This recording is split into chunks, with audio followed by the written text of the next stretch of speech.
Hi, my name is Daniel.dalmolin and I'm a financial planner here with Global Financial Consultants. Today, let's talk about staying invested. There's a lot of noise in the media and around about different things that are happening in the world geopolitically that cause concern. And people do come to me and say, hey Daniel, there's a lot going on. Let's wait till next year to be invested. And I think this question might be wrong.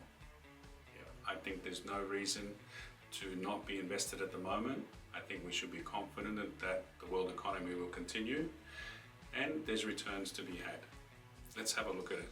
Just continuing on, what are the main reasons to stay invested? One of them is compounding returns.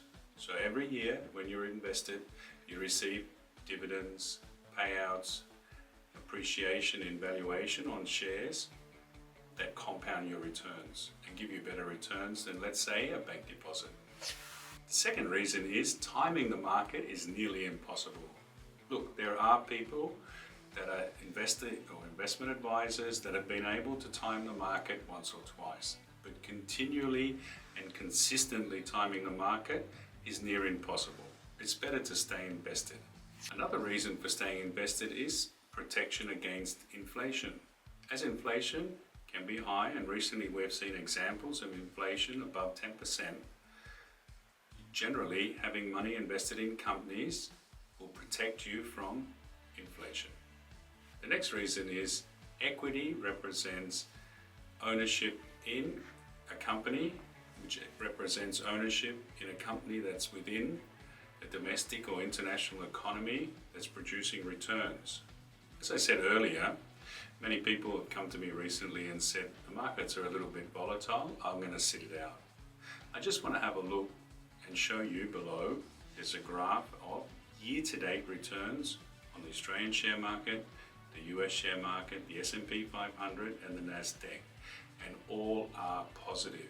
So if I had that attitude at the beginning of the year, it's going to be a little bit volatile, I would have missed out on substantial returns by not being invested for this half of the year. If we blow that out to longer returns, I'm going to show you below is a chart from 1994 to the present, international shares, S&P 500 and other indexes showing strong returns. I think the S&P since 1994 has returned about 12% and other indexes have returned well into the high single digits to 10% returns. So don't let short-term volatility turn you off or turn you away from your long-term financial goals. The last point I'd like to make is timing the market and missing days. We've had an analysis done. If you look at the last 15 years and we took out what are the returns for a general investment, and we took out if you missed the top 10 days of investment per year, you would have halved your returns. So the idea that we can pick good months and bad months, or good weeks and bad weeks, or invest for January to July and then miss out August, September, October, I think is a fallacy. I think the best way to do it is to stay invested and let the markets give you the returns. Thanks very much. I hope you enjoyed this video. Stay invested. Don't be worried. It'll all work out in the long term. Thank you.